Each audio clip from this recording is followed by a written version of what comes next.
दोस्तों मेरे हाथ में जो ये आपको अखबार नजर आ रहा है कोई सामान्य पेपर नहीं है। दरअसल ये first newspaper of independent India यानी आजादी के बाद का पहला अखबार है द हिंदू 15 अगस्त 1947 का एडिशन। अब इसको खोल के देखते हैं इसके अंदर आखिर है क्या। और इस पेपर में 15 अगस्त 1947 जिस दिन देश आजाद हुआ उस दिन जब पहला पेपर लोगों के दरवाजे तक पहुंचा, लोगों के दरवाजे पर इस पेपर ने दस्तक दी तो उसके अंदर लोगों को क्या कुछ मिला और क्या संदेश इस पेपर के अंदर थे।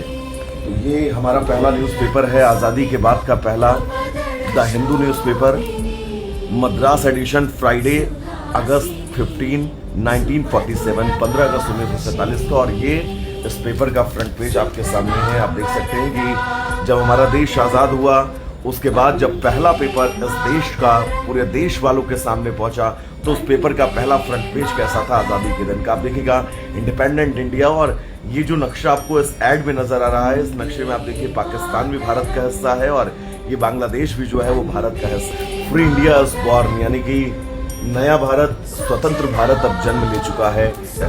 ये हमारी संविधान सभा के वो तमाम मेंबर हैं जिनके कंधे पर यह जिम्मेदारी थी कि इस देश को नया और मजबूत और सबसे बड़ा संविधान इस विश्व का देने की। फिर दूसरे एडिशन की बात करूं तो ये इसका फ्रंट पेज है, डोमिनियन ऑफ इंडिया, यानी कि ये वो दिन था, ये वो तारीख थी जिस दिन भारत डिपेंडेंसी से सीधे तौर पर डोमिनियन बना था और डोमिनियन के बाद संप्रभु राज्य।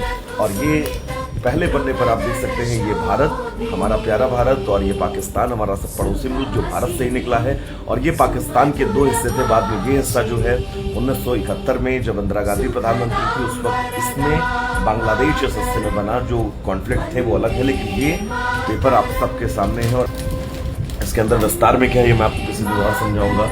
फ्रीडम प्रोग्रेस के वक्त जो स्वतंत्रता सेनानी और जिन लोगों ने इस देश को आज़ाद किए जाने में सबसे महत्वपूर्ण भूमिका निभाई है, ये उन लोगों के नाम है।